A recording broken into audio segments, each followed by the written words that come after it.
Hello दोस्तों, एक बार फिर से आपका तहे दिल से स्वागत है आपका हमारे ऑफिशियल स्टडी अड्डा चैनल में। दोस्तों, आज हम अपने प्रैक्टिस सेट नंबर 6 जो जीएस और जीके के लिए जो 20 महत्वपूर्ण प्रश्न होते हैं उस पर चर्चा करने वाले हैं, जो एसएससी जीडी और एसएससी एमटीएस के लिए महत्वपूर्ण प्रश्न होंगे। आइए दोस्तों, आज की क्लास शुरुआत करते हैं। शायद हाथों की लकीरें मंजिल तक न पहुंचा पाएं, शायद हाथों की लकीरें मंजिल तक न पहुंचा पाएं, मगर आपकी मेहनत ज़रूर आपका साथ देगी। दोस्तों, आप लोग मेहनत करते रहिए, आपकी मेहनत ज़रूर आपका साथ निभाएगी। आइए, आज का मेरा पहला प्रश्न है। पहला प्रश्न कह रहा है, ब्रिटिश शासकों ने भारत पर लगभग कितने वर्ष शासन किया? जो ब्रिटिश शासक थे उन्होंने भारत पर कितने वर्ष तक शासन किया था? ऑप्शन है 500 वर्ष, 200 वर्ष, 50 वर्ष और 100 वर्ष। तो दोस्तों, इस क्वेश्चन नंबर 1 का जो आंसर है वह हो जाएगा 200 वर्ष। ब्रिटिश शासकों ने भारत पर 200 वर्ष तक शासन किया था, इसलिए प्रश्न नंबर 1 का आंसर हो जाएगा ऑप्शन नंबर बी। ब्रिटिश शासकों ने भारत पर 200 वर्ष तक लगभग 200 वर्षों तक शासन किया था। भारत में मुस्लिमों का शासन लगभग 400 वर्षों तक रहा। भारत में महाजनपद काल जो था वो था 700 से 300 ईसा पूर्व। मगध साम्राज्य जो था वह 545 से 320 ईसा पूर्व तक। मौर्य साम्राज्य 321 ईसा पूर्व से लेकर 184 ईसा पूर्व तक। दिल्ली सल्तनत जो था वह 1206 ईस्वी से लेकर 1506 ईस्वी तक। और मराठा साम्राज्य जो था वह 1674 ईस्वी से लेकर 1818 ईस्वी तक रहा। मेरा अगला प्रश्न है प्रश्न नंबर 2। प्रश्न नंबर 2 कह रहा है, किसी सफ़ेद कपड़े में लगा करी का दाग साबुन लगाने पर लाल भूरे रंग में बदल जाता है, क्योंकि साबुन की प्रकृति होती है। कोई सफ़ेद कपड़ा है और करी का दाग साबुन लगाने पर लाल भूरे रंग में बदल जाता है। कोई सफ़ेद कपड़ा है, उस पर करी का दाग लगा है और साबुन लगाने पर उसका जो रंग है वह लाल भूरे रंग में बदल जाता है। इसमें साबुन की प्रकृति पूछा गया है। दोस्तों, ऑप्शन देख लीजिए। ऑप्शन है क्षारीय, उदासीन, क्षारकीय और अम्लीय। तो इसका जो हमारा प्रश्न नंबर 2 है उसका सही उत्तर हो जाएगा ऑप्शन नंबर सी, क्षारकीय। अगला प्रश्न है प्रश्न नंबर 3। प्रश्न नंबर 3 है, विश्व की सबसे गहरी झील कौन सी है? बहुत बढ़िया प्रश्न है, बहुत इम्पोर्टेंट प्रश्न है। विश्व की सबसे गहरी झील बैकाल झील, तंजानिया झील, सुपीरियर झील और ओस्टोक झील। तो दोस्तों, प्रश्न नंबर 3 का जो है वह आंसर हो जाएगा हमारा बैकाल झील, ऑप्शन नंबर ए। जो बैकाल झील है वह विश्व की सबसे गहरी झील है। विश्व की सबसे गहरी झील बैकाल झील है और विश्व की सबसे बड़ी झील कैस्पियन सागर है। विश्व की सबसे बड़ी झील कौन सी है? कैस्पियन सागर।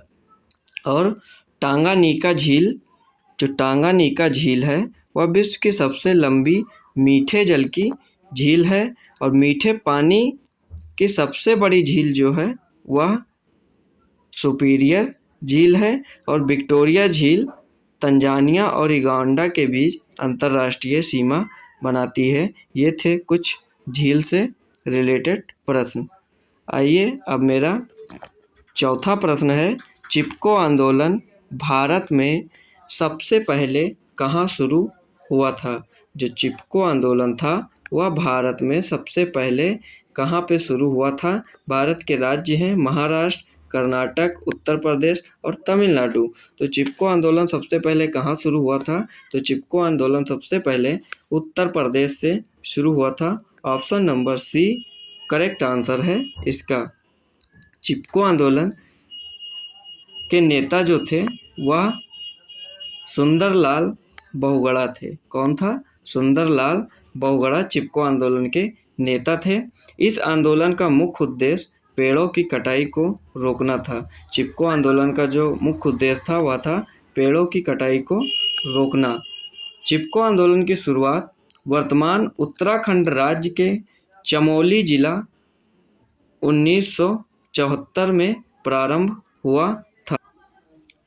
चिपको आंदोलन में महिलाओं ने बढ़ चढ़कर हिस्सा लिया था। चिपको आंदोलन में महिलाओं ने बढ़ चढ़कर हिस्सा लिया था। इसमें आप लोगों को डाउट हो रहा होगा कि उत्तराखंड राज्य के चमोली जिला में प्रारंभ हुआ, तो जब यह प्रारंभ हुआ था तब उत्तराखंड उत्तर प्रदेश में ही था दोस्तों।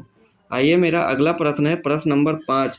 घुमरा लोक नृत्य का संबंध किस राज्य से है? जो घुमरा लोक नृत्य है उसका संबंध किस राज्य से है? पंजाब से है, तमिलनाडु से है, ओडिशा से है या केरल से है? तो दोस्तों इसका जो हमारा सही उत्तर है वह हो जाएगा ऑप्शन नंबर सी, ओडिशा। घुमरा लोक नृत्य का संबंध ओडिशा राज्य से है। आइए और कुछ थोड़े लोक नृत्य के बारे में जानकारी लेते हैं। चोंग और खैबा जो लोक नृत्य है वह नागालैंड का है। और ये दोस्तों ये जो बिहू है, बिहू यहाँ ना होकर यहाँ होना चाहिए था। बिहू और बिछुआ जो लोक नृत्य है वह असम का है। छऊ और सरहल जो है वह झारखंड का है। और भांगड़ा और गिद्धा जो है वो पंजाब का है। मेरा अगला प्रश्न है, प्रश्न नंबर 6। हाल ही में अप्रैल जुलाई 2024 में 81 लाख करोड़ रुपए की लेन देन करने वाला दुनिया का शीर्ष भुगतान प्लेटफॉर्म कौन सा है? हाल ही में अप्रैल जुलाई 2024 में 81 लाख करोड़ रुपए की लेन देन करने वाला दुनिया का शीर्ष भुगतान प्लेटफॉर्म कौन सा है? ऑप्शन ए है PIX, अलीपे, पेपैल और UPI। तो दोस्तों इस प्रश्न का जो पहला हमारा आंसर सही आंसर हो जाएगा वह हो जाएगा UPI, ऑप्शन नंबर डी। प्रश्न नंबर 7 है हमारा, हाल ही में प्रधानमंत्री नरेंद्र मोदी ने जल संचय जन भागीदारी पहल कहाँ प्रारंभ की? हाल ही में प्रधानमंत्री मोदी ने जल संचय जन भागीदारी पहल कहाँ प्रारंभ की है? गुजरात, महाराष्ट्र, ओडिशा और उत्तर प्रदेश। तो इस प्रश्न का मेरा सही उत्तर हो जाएगा बिल्कुल गुजरात, ऑप्शन नंबर ए। गुजरात में जल संचय जन भागीदारी की पहल प्रधानमंत्री नरेंद्र मोदी ने शुरुआत की है। प्रश्न नंबर 8 हमारा है, समुद्र की गहराई मापने के लिए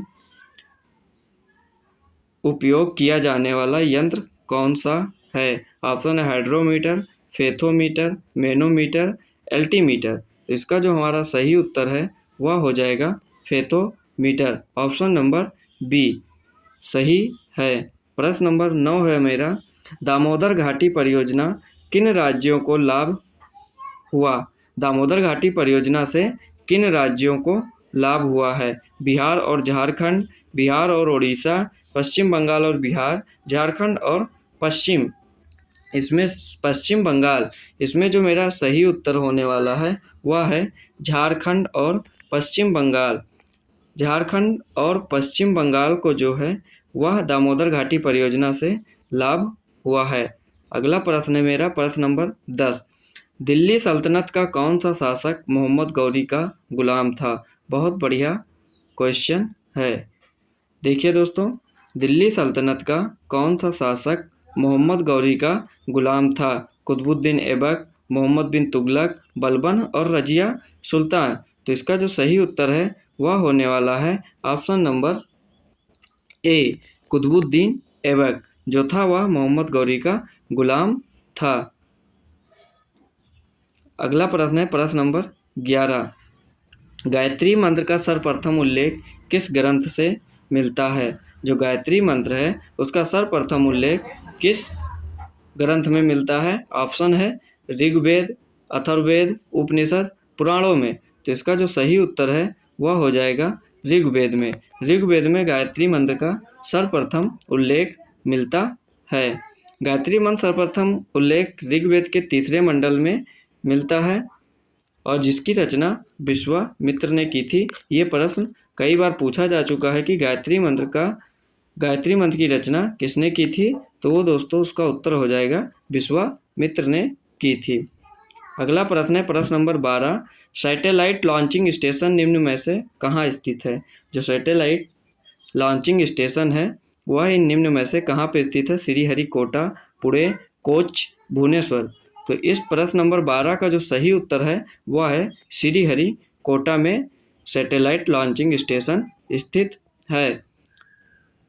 सैटेलाइट लॉन्चिंग स्टेशन को सतीश धवन अंतरिक्ष केंद्र श्रीहरिकोटा आंध्र प्रदेश में स्थित है। आइए अगला प्रश्न मेरा है प्रश्न नंबर 13, पुलित्जर पुरस्कार निम्न में से किस क्षेत्र से संबंधित है। जो पुलित्जर पुरस्कार है वह निम्न में से किस क्षेत्र से संबंधित है। पहला ऑप्शन है पत्रकारिता, दूसरा ऑप्शन है खेल, तीसरा ऑप्शन है सिनेमा और चौथा ऑप्शन है विज्ञान। तो जो मेरा पुलित्जर पुरस्कार है वह पत्रकारिता से संबंधित है। पुलित्जर पुरस्कार न्यूयॉर्क वर्ल्ड के प्रकाशक जोसेफ पुलित्जर की स्मृति में अमेरिका के कोलंबिया विश्वविद्यालय द्वारा पत्रकारिता, साहित्य एवं संगीत रचना के क्षेत्र में दिया जाता है। पत्रकारिता किसमें दिया जाता है दोस्तों, ये तो पत्रकारिता, साहित्य एवं संगीत की रचना के क्षेत्र में पुलित्जर पुरस्कार दिया जाता है। अगला प्रश्न है प्रश्न नंबर 14, कबीर के गुरु कौन थे। बहुत बढ़िया प्रश्न। कबीर के गुरु कौन थे। रामानुज, शंकराचार्य, रामानंद, रामदास। तो इसका जो मेरा सही उत्तर है वह हो जाएगा ऑप्शन नंबर सी, रामानंद जो थे वह कबीर जी के गुरु थे। प्रश्न नंबर 15 मेरा है, कह रहा है जहांगीर का मकबरा कहाँ स्थित है। जहांगीर का मकबरा कहाँ स्थित है। Option A Lahore, option B है आगरा, श्रीनगर, काबुल। तो जहांगीर जो शासक था उसका मकबरा कहाँ था, तो उसका जो हमारा सही उत्तर है वह होने वाला है लाहौर। लाहौर में जहांगीर का मकबरा स्थित है। जहांगीर की मृत्यु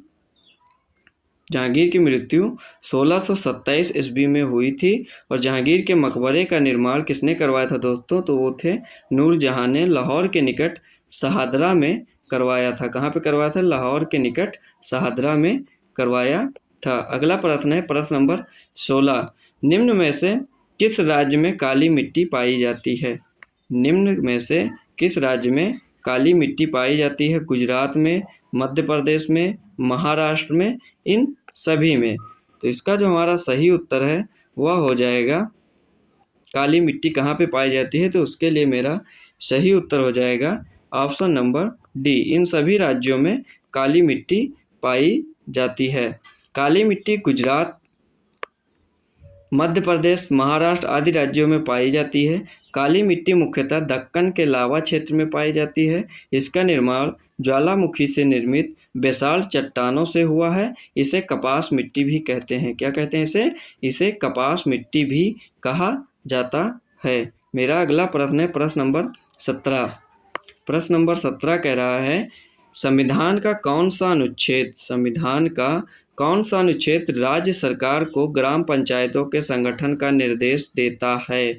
बहुत अच्छा प्रश्न है। इसका उत्तर आप लोग कमेंट में जल्दी बताइए। दोस्तों ऑप्शन देख लीजिए। ऑप्शन है ऑप्शन नंबर ए अनुच्छेद 32, अनुच्छेद 40, अनुच्छेद 78 और अनुच्छेद 38। तो दोस्तों इसका जो सही उत्तर है वह हो जाएगा अनुच्छेद 40, ऑप्शन नंबर बी। अनुच्छेद 40 जो है वह संविधान के अनुच्छेद 40 ग्राम पंचायत के संगठन का निर्देश देता है। राज्य के नीति निर्देशक तत्व भाग 4 राज्य के नीति निर्देशक तत्व भाग 4 के अंतर्गत अनुच्छेद 40 में राज्य सरकार को ग्राम पंचायत का गठन करने का निर्देश दिया गया है। दोस्तों इसमें एक अनुच्छेद है अनुच्छेद 32।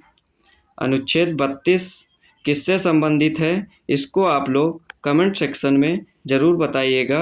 अनुच्छेद 32 किससे संबंधित है, इसका उत्तर आप लोग कमेंट सेक्शन में ज़रूर बताइएगा। अगला प्रश्न है प्रश्न नंबर 18। प्रश्न नंबर 18 है हमारा, शुष्क सेल में कैथोड का कार्य करता है। जो शुष्क सेल होते हैं उसमें कैथोड का कार्य कौन करता है, इसमें से कॉपर छड़, जिंक का पात्र, ग्रेफाइट छड़ और इनमें से कोई नहीं। दोस्तों जो प्रश्न नंबर 18 है उसमें आंसर सी हो जाएगा। ग्रेफाइट की छड़ जो है वह कैथोड का कार्य करती है, ग्रेफाइट की छड़। अगला प्रश्न है, प्रश्न क्या है इसमें, इसकी व्याख्या देख लीजिए। शुष्क सेल में जिंक का पात्र एनोड का कार्य करता है। जो जिंक का पात्र होता है वह एनोड का कार्य करता है, जबकि ग्रेफाइट की छड़ कैथोड का कार्य करती है। अगला प्रश्न है प्रश्न नंबर 19। प्रश्न नंबर 19 पूछा है, पौधों की पत्तियों का हरा रंग किसके कारण होता है। पौधों की पत्तियों का हरा रंग किसके कारण होता है। ऑप्शन ए है लौह की उपस्थिति, ऑप्शन बी है क्लोरोफिल, ऑप्शन सी है कैल्शियम की उपस्थिति और ऑप्शन डी है फास्फोरस की उपस्थिति। तो दोस्तों पौधों की पत्तियों का जो हरा रंग है वह उसका हरा रंग होता है क्लोरोफिल के कारण। क्लोरोफिल के कारण पौधों की पत्तियों का रंग हरा होता है। प्रश्न नंबर 20 है। 20 कह रहा है, विश्व शिक्षक दिवस कब मनाया जाता है। जो विश्व शिक्षक दिवस है वह कब मनाया जाता है। 5 सितंबर, 5 अक्टूबर, 7 सितंबर और 5 जून। तो दोस्तों इसमें सबसे पहले आप लोग प्रश्न को पढ़िएगा। इसमें ये ज़रूर देख लीजिएगा कि विश्व लिखा है। अगर केवल शिक्षक दिवस लिखा होता तो वह 5 सितंबर को मनाया जाता है, और अगर विश्व शिक्षक दिवस लिखा है तो वह आपका 5 अक्टूबर को मनाया जाता है। 5 अक्टूबर को विश्व शिक्षक दिवस मनाया जाता है। विश्व शिक्षक दिवस 5 अक्टूबर को मनाया जाता है, जबकि भारत में राष्ट्रीय शिक्षक दिवस 5 सितंबर को मनाया जाता है और 5 जून को विश्व पर्यावरण दिवस मनाया जाता है। बहुत ही इम्पॉर्टेंट है, विश्व पर्यावरण दिवस कब मनाया जाता है तो वह 5 जून को मनाया जाता है। आइए कुछ महत्वपूर्ण दिवस के बारे में और जानकारी लेते हैं। जैसे कि प्रवासी भारतीय दिवस कब मनाया जाता है तो वह मनाया जाता है 9 जनवरी को। राष्ट्रीय युवा दिवस जो मनाया जाता है वह 12 जनवरी को। शहीद दिवस जो मनाया जाता है वह 23 जनवरी को मनाया जाता है। और एक शहीद दिवस 23 मार्च को भी मनाया जाता है। 23 मार्च को शहीद दिवस मनाया जाता है, जिसमें भगत सिंह, सुखदेव और राजगुरु को फांसी दी गई थी। अगला है राष्ट्रीय विज्ञान दिवस जो है वह 18 फरवरी को मनाया जाता है। और विश्व जल दिवस जो है वह 22 मार्च को मनाया जाता है। ये यहाँ आ गया है 22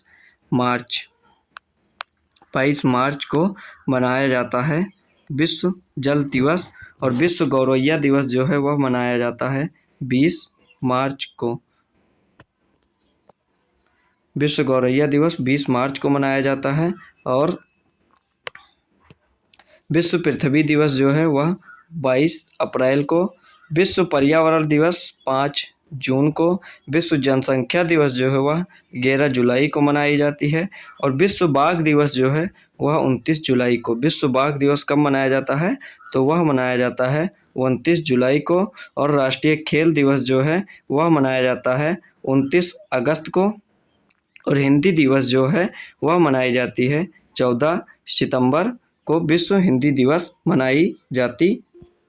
दोस्तों आप लोग कमेंट सेक्शन में बताइएगा 22 मई को कौन सा दिवस मनाया जाता है। 22 मई को कौन सा दिवस मनाया जाता है, कमेंट सेक्शन में इसका आंसर ज़रूर दीजिएगा।